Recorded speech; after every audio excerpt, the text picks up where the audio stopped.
Good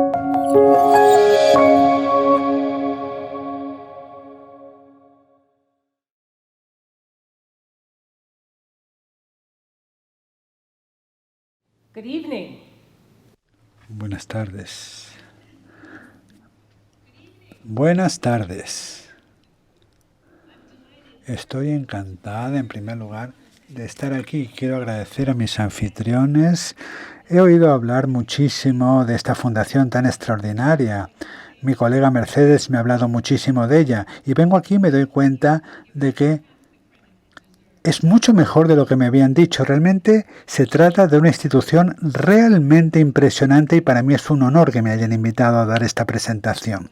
Y también estoy encantada de poder estar aquí con Mercedes. Mercedes ha sido una colega muy importante en el trabajo que estamos llevando a cabo sobre otra parte de la economía. Pero esta tarde sí que quiero conversar con vosotros sobre un ámbito que para mí transformará la forma en la que concebimos las pequeñas empresas y las instituciones financieras. Y como sabéis, yo he escrito un libro sobre esto. Pero los dos temas que me gustaría que pensarais hoy son los siguientes. El primero sería la inteligencia artificial. Mucha gente piensa que la primera vez que vamos realmente a vernos afectados por la inteligencia artificial va a ser cuando haya coches sin conductor. Pero para eso todavía falta mucho tiempo. El impacto de la inteligencia artificial sobre la banca, especialmente la banca de pequeñas empresas, va a producirse muy pronto. Yo diría en los próximos 18 meses a 2 años.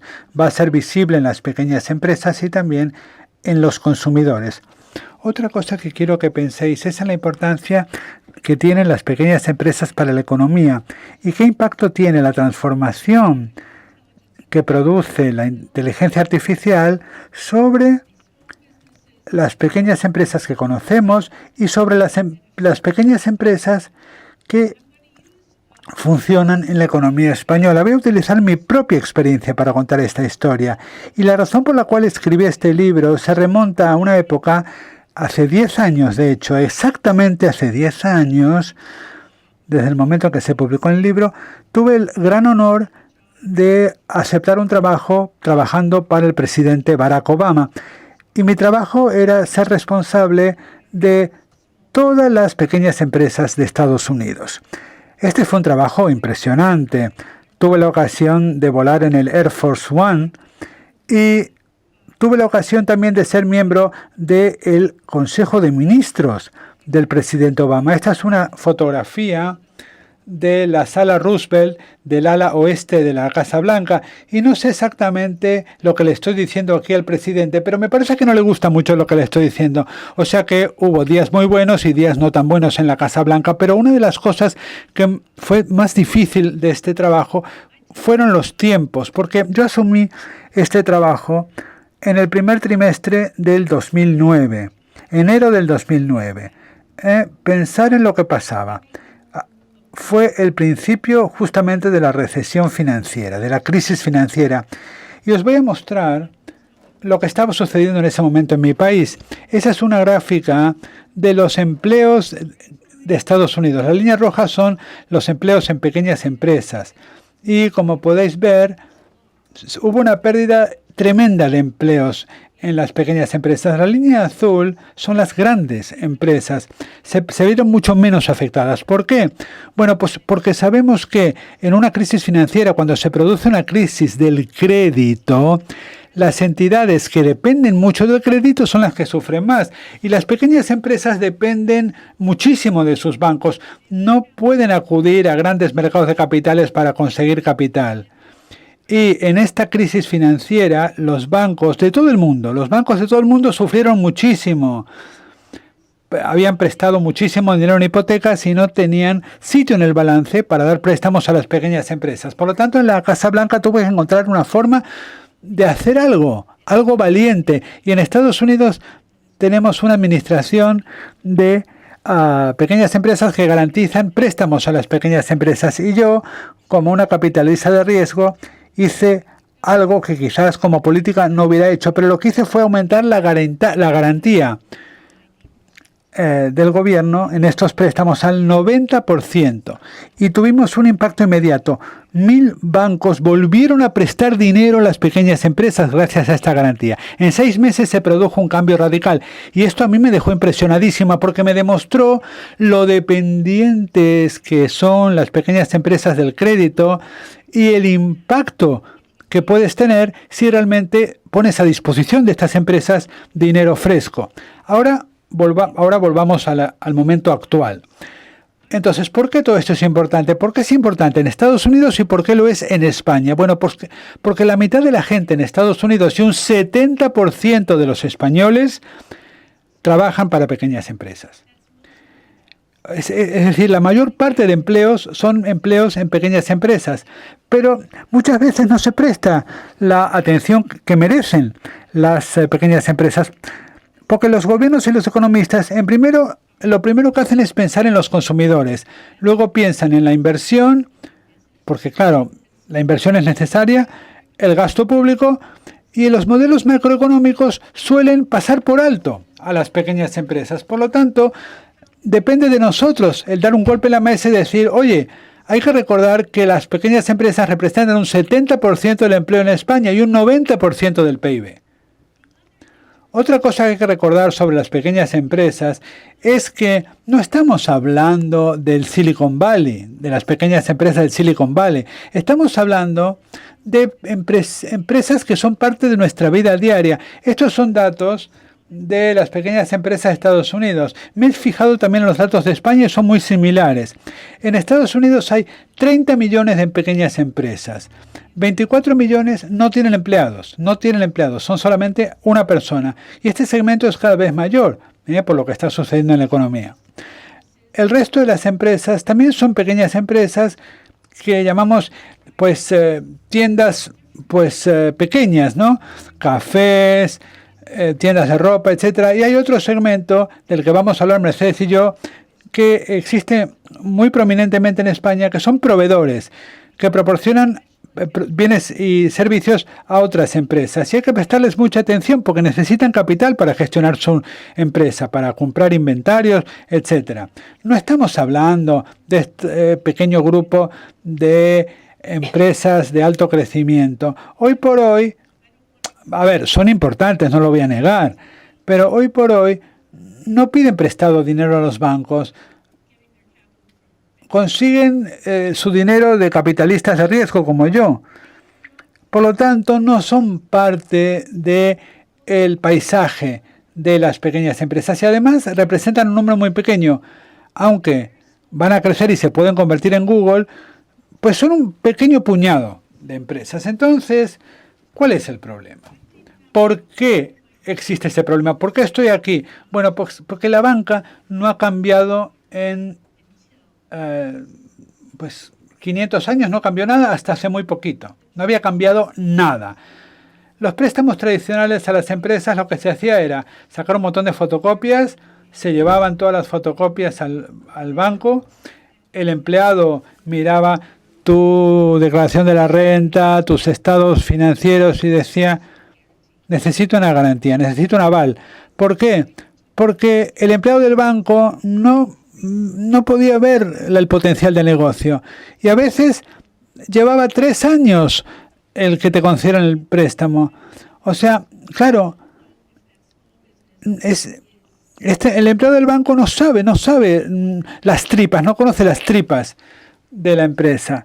Pero la tecnología sí que puede ayudar en este sentido. Big Data te puede ayudar a poder ver lo que pasa en las tripas de la pequeña empresa. La segunda barrera que castigaba a las pequeñas empresas era la heterogeneidad. Os acabo de mostrar una diapositiva de todos estos tipos de pequeñas empresas. Imaginaros que sois empleados de un banco. Un día le dais un préstamo a una cafetería, otro día a una tintorería, otro día a un fabricante de componentes. Es muy variable, pero imaginaros que tuvierais datos sobre 1000 tintorerías. Entonces, cuando analizas la número 1001, ya sabes si es una tintorería con potencial o no. O sea que el Big Data y la inteligencia artificial y el Machine Learning tienen el poder de pues desmontar algunas de estas barreras que os comentaba. Por lo tanto, estamos en la fase inicial de una transformación importante y en Harvard Business School hablamos mucho de la innovación y tenemos estas curvas S de la innovación. La innovación en la tecnología empieza muy lentamente, muy lentamente. Hay gente que es muy escéptica y hay que hacer algo que se llama cruzar el Rubicón y de pronto la empresa despega meteóricamente y luego llegas a una madurez y puede venir otra empresa y pues robarte el helado, como se dice. Entonces, ¿dónde estamos ahora en la curva de la innovación? Pues en las fases iniciales. Este movimiento tiene su historia, aunque es bastante nuevo. Las primeras fintechs aparecieron en 2010 y para el año 2014 pensábamos que las fintechs iban a popularizarse por todo el mundo e iban a matar a los bancos, que los bancos eran dinosaurios porque no podían cambiar y que iban a desaparecer. David iba a matar a Goliat. Pero según vimos, esto era una simplificación demasiado grande porque, según vimos, los grandes bancos tenían una serie de activos que la gente estaba pasando por alto. Esta es una gráfica que coloca a los grandes bancos como JP Morgan, Chase, Wells Fargo en Estados Unidos. Pues compara los grandes bancos con estas nuevas fintech. Los bancos tenían dos activos principales que han demostrado ser muy importantes. El primero es que tienen clientes, tienen un montón de clientes. Las fintech estaban dedicando mucho dinero a encontrar clientes que confiaran en ellos para pues darles un préstamo. Y el segundo elemento es el dinero. Los grandes bancos tienen depósitos a bajo coste, vuestro propio dinero, que luego ese dinero lo pueden prestar y no les cuesta nada. Las fintech, en cambio, pedían dinero prestado a los fondos de gestión alternativa, a los hedge funds, y además a un tipo de interés bastante alto. Por lo tanto, entonces, ¿qué sucedió? Pues este despegue, pues al final resultó no ser tal. Y al final las primeras fintechs no consiguieron tener éxito a largo plazo. Pero de pronto el mundo se transformó en lo que se refiere al pensamiento de la gente. Y entonces entraron empresas como Amazon, PayPal, Square, que ahora se han convertido en prestamistas para pequeñas empresas. Y los dinosaurios se despertaron. JP Morgan dedicó $9.000 millones el año pasado en mejorar su tecnología. Y el Santander ayer compró una fintech en México. Y muchos bancos, grandes bancos me refiero, bancos grandes y pequeños también, han decidido que no iban a abandonar sus mercados a estos recién llegados. Entonces, esta es la situación actual. Y quiero hacer un ejercicio con vosotros. La pregunta es, tenemos un nuevo paisaje de fintech, ¿verdad? Entonces, ¿quién va a ganar la partida y quién va a perder la partida? ¿Qué pensáis? Entonces, ahí están los grandes bancos y las empresas de tarjetas de créditos. Esa sería la primera opción. Luego, las grandes tecnológicas. Esa será la segunda opción. Luego, los nuevos bancos que están surgiendo será la tercera opción. Y luego tenemos una cuarta opción. Hay empresas de nueva tecnología que ofrecen la infraestructura y todos los componentes necesarios para el nuevo mundo de las fintech. Entonces, vamos a intentarlo. ¿Cuántos de vosotros pensáis que son los bancos grandes los que van a sobrevivir y ganar la partida? Levantad la mano porque me interesa verlo. Bien. 22, ok. Se me dan muy bien las matemáticas. Las grandes tecnológicas. 47. Las fintech. 5. Los actores de infraestructura.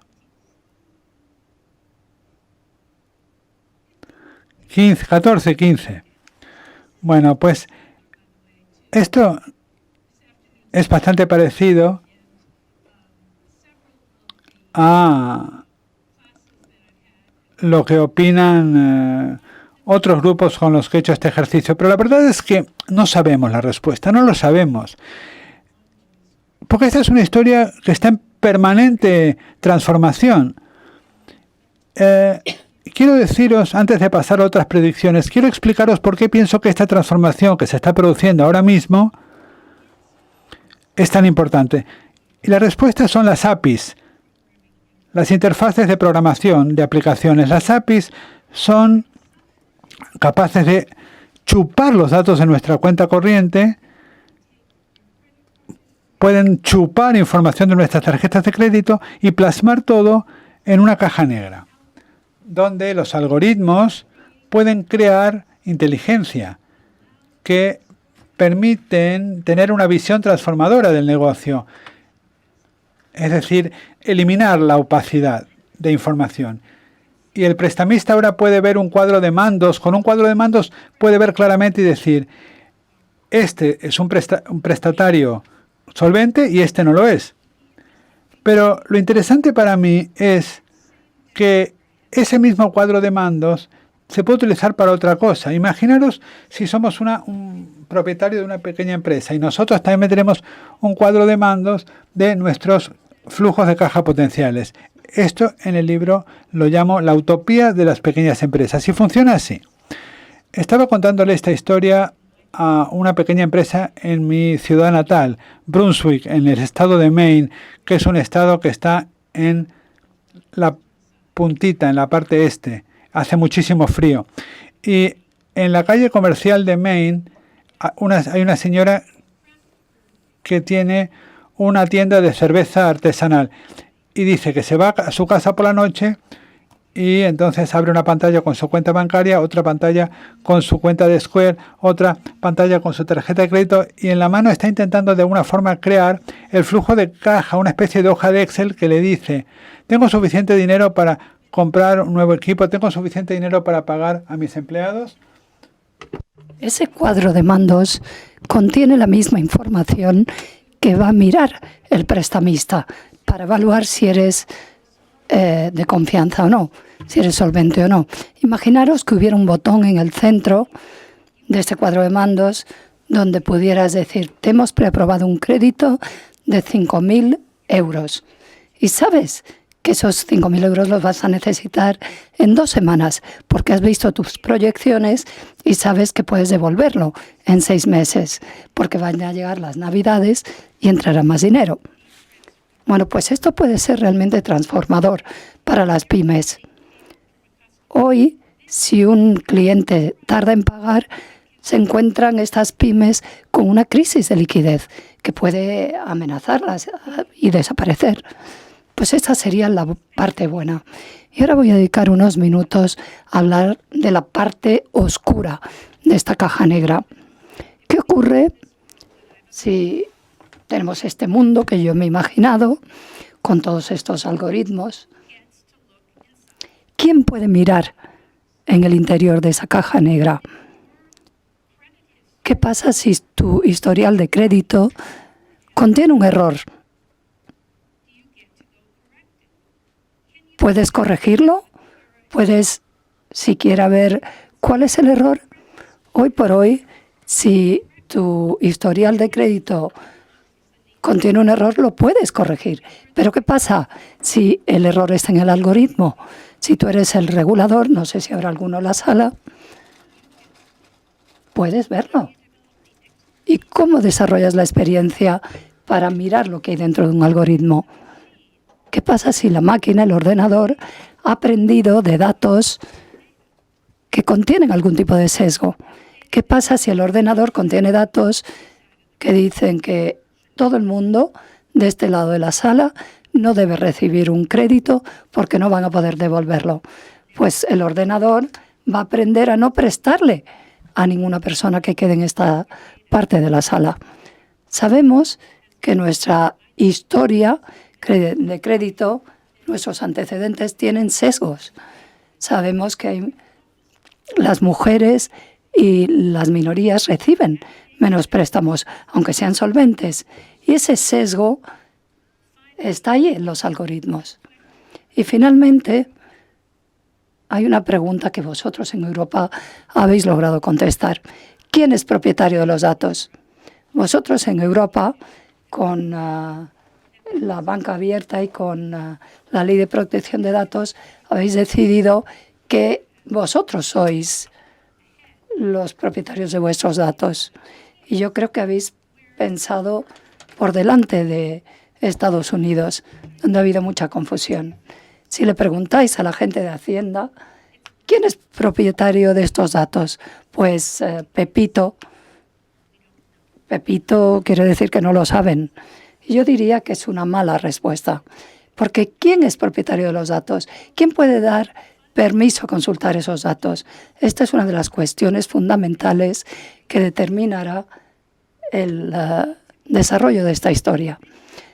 Tú tienes que ser capaz de dar permiso a acceder a tus datos para que todas esas empresas de infraestructura ayuden a crear nuevas fintech, que ayuden a tu banco a prestarte un mejor servicio, a darte nuevas aplicaciones. Ese es el sistema regulatorio de Estados Unidos. Yo lo llamo la sopa de fideos o de espaguetis. Yo ya sé que no hay sopa de espaguetis, pero bueno, lo que pretendo decir es que es un lío. Hay 7 reguladores que se ocupan de regular la banca y no se ponen de acuerdo en nada.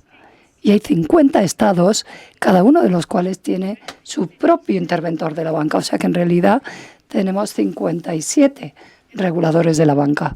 Y todo el tiempo se pelean entre sí, no se ponen de acuerdo.